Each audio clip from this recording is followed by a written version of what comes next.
no primeiro tempo. Só que no segundo tempo, o Atlético já volta melhor do que o Vasco. O Atlético já volta tendo mais volume de jogo, tendo melhores escapadas, oxigenando, que foi o que o Cuca fez com o time. Aí, pô, Pedrosa, aí tu tem que dar um desconto pro Fernando Diniz. Concordo. Porque no Atlético Mineiro entra o Júnior Santos, o Caio Paulista, o Bernard, o Biel. Porque o Atlético Mineiro tem banco. Aí a culpa não é do Diniz, a culpa é da diretoria do Vasco. Aí eu concordo plenamente. Concordo. Ao mesmo tempo, não consigo entender a demora de mexer quando você vê claramente que tem dois jogadores no seu meio-campo que estavam sendo dominados pelo Atlético Mineiro mortos, que foi o caso do Tietê, que é um dos poucos jogadores que eu consigo salvar em sequência no trabalho do Diniz. O Tietê, ele vem fazendo boas partidas há um bom tempo. O Tietê é o jogador mais regular do meio-campo do Vasco. Disparado. Disparado. Só que ele cansa, porque ele já tem uma idade mais avançada. Ele cansa. Então, quando ele cansou, o time parou de produzir. E aí o Diniz não mexe. Aí ele falou sobre a questão de entender o jogo dele. Cara, depois que da partida do Jair contra o CSA, que ele foi o regente da partida, que ele foi, digamos assim, tudo bem contra o time de Série C e tal, mas o Jair não presta para jogar 15, 20 minutos? O Jair não consegue jogar 20 minutos na vaga do Tietê? Aí a gente tem um problema grave. Um problema sério. E o Jair é um cara que acha passe diferente, é um cara que consegue fazer o Vasco subir um pouco o bloco, porque ele consegue trocar passes com efetividade. Ele tem a cabeça um pouco mais em pé. Ele não pode jogar 20 minutos? 25? Temos um problema grave. Então, assim, para mim, o elenco é curto, mas você tinha algumas opções dentro do banco de reservas. Ele coloca o David, que era uma substituição correta, acho até que ele faz corretamente, só que ele demora para tirar o Coutinho, que é outro que fez uma boa partida, na minha visão, só que o cara do time, o maior salário do time, o craque do time, o gênio, que a gente pode considerar assim, não pode perder o gol que ele perdeu. Porque o Atlético Mineiro já tinha voltado melhor, o Vasco consegue uma marcação alta naquele momento ali, faz a pressão, o Atlético erra, o Coutinho sai cara a cara com o Everson. Cara a cara. E ele perde o gol. Adianta eu cobrar só do Hugo Moura, que errou o passe e deu o gol para o Atlético? Não adianta. Adianta eu cobrar só do Fernando Diniz, que tem seus defeitos, mas pelo menos fazer o time jogar com a bola, ele faz? Não adianta. Porque os jogadores que são pagos para serem decisivos, como é o caso do Felipe Coutinho, eles não estão decidindo. O gol que o Coutinho perde é um gol que poderia ter dado a tranquilidade para o Vasco, faz o 2-1 e tranquiliza dentro de São Januário.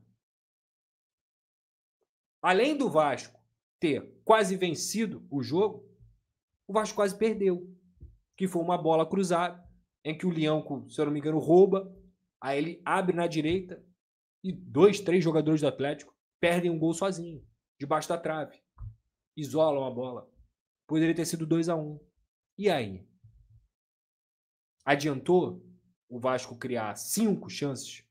5 grandes chances? Não ia adiantar de nada. Vou trazer outro dado para vocês aqui. Outro dado. Dos últimos 9 pontos que o Vasco conquistou, aliás, disputou em São Januário, o Vasco só ganhou 2. Perdeu para o Red Bull Bragantino. O jogo que teria dentro de casa, que seria contra o Botafogo, perdeu também. Mas vou tirar fora aqui. Perdeu para o Red Bull Bragantino. Empatou com o Grêmio 1-1. E empatou com o Atlético. Desfalcado do Hulk. Um Grêmio aos trancos e barrancos. Em que deve melhorar agora no segundo turno. Até porque vai ter investimento.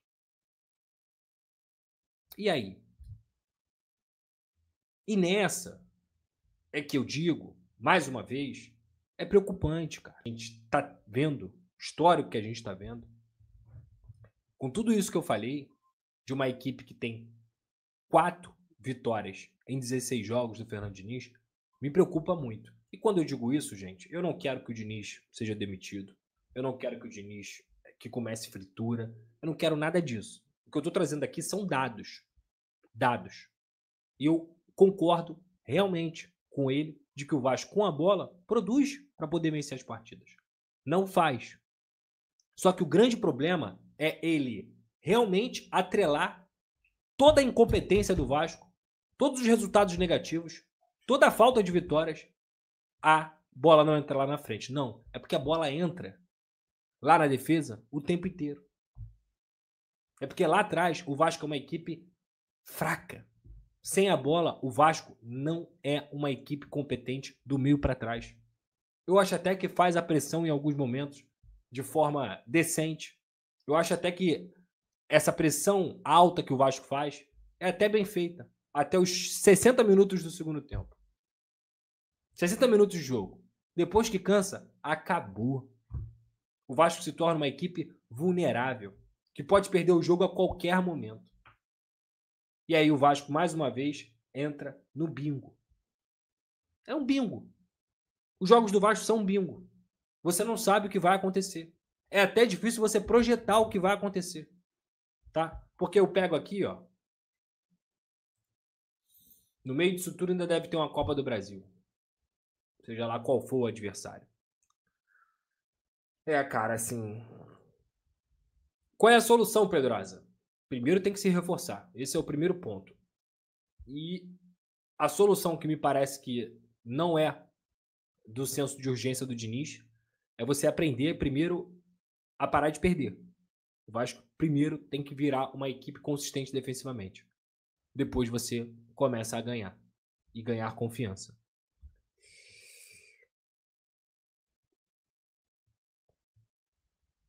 É isso.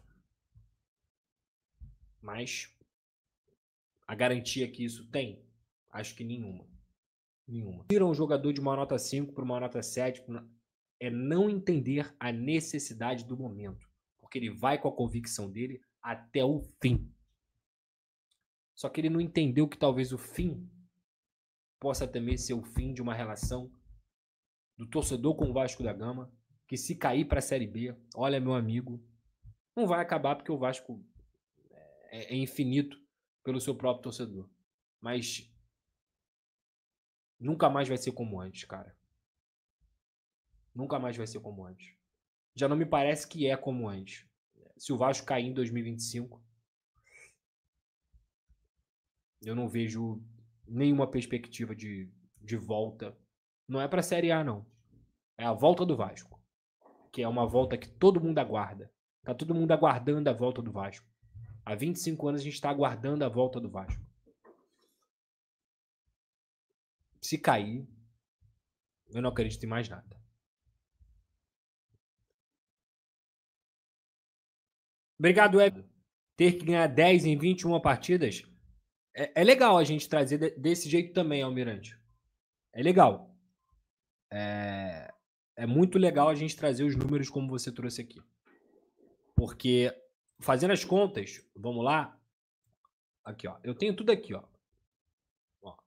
Tá tudo aqui, ó. Repito. Foram 16 jogos do Fernando Diniz e apenas 4 vitórias. Dentro do Brasileiro, o Vasco fez, em 9 jogos, 27 pontos. Tá? 27 pontos. O Vasco tem mais 21 jogos pela frente. Para o Vasco conseguir alcançar a marca de 46 pontos, como você disse, o Vasco precisa vencer 10 jogos. 3 pontos, 3 vezes 10, 30. Mais 16, 46. Vamos botar o Almirante, que o Vasco precisa vencer 9 e empatar uma. Chega ali a 44, que eu acredito até que seja um ponto ok. Você acredita, com esse retrospecto aqui, de 9 pontos em 27, que o Vasco é capaz de fazer isso? Do jeito que o Vasco... Não consigo mais buscar argumentos que me façam trazer para vocês alguma visão de melhora. E repito, sempre falo isso, sou um cara muito otimista. Geralmente eu sou um cara otimista, sou um otimista na vida, né? Eu levo minha vida dessa forma. Então, para eu olhar para o futuro e falar assim, porra, eu não consigo enxergar nada que possa me fazer agarrar em algo positivo. Porque eu poderia muito bem exaltar que o Vasco cria oportunidades. Eu poderia muito bem dizer que o Vasco tem alguns jogadores que são bons jogadores e tudo mais. Mas nada me tira da cabeça que tudo que for construído lá na frente vai ser destruído pelo que tem lá atrás. Nada me tira na cabeça. E isso faz automaticamente com que o Vasco não consiga o que é mais importante no futebol: vencer. Então, hoje, é com a maior tristeza que, olhando o cenário, eu vejo o Vasco brigando até o fim para não cair. E vai ser aos trancos e barrancos, cara. Vai ser muito aos trancos e barrancos, porque a chance de cair é grande. E aí você viu nesse momento as palavras do Lucas Pedrosa, analisando um pouquinho desse cenário bastante complicado. O Vasco da Gama, se continuar assim, realmente não deve continuar na Série A do ano que vem. O Vasco caminha passos largos para, quem sabe, até mesmo jogar mais uma segunda divisão. Assim, o Vasco joga bem, mas não consegue converter todas as finalizações, todas as tentativas de implementar ali uma jogada interessante. Às vezes, sempre constrói, por exemplo, no jogo Vasco Atlético Mineiro, nesse 1-1, o Vasco fez uma criação de jogada muito boa, passou pelos laterais, passou ali pelo Hugo Moura, e quando a bola chega na área, novamente o Vasco acaba perdendo uma chance de ouro. E se a gente for listar chances de ouro que o Vasco acabou perdendo, é até difícil de contar, porque são várias chances que são criadas, mas não são convertidas. Peço a você que deixe o like, é muito importante para o nosso canal. Acione o sininho de notificação para não perder nenhum conteúdo. Nossa meta é alcançar o mais rápido possível 60 mil. Eu conto muito com a sua ajuda e também com a sua moral. Vou ficar por aqui, valeu, tamo junto. E é nóis! Fui!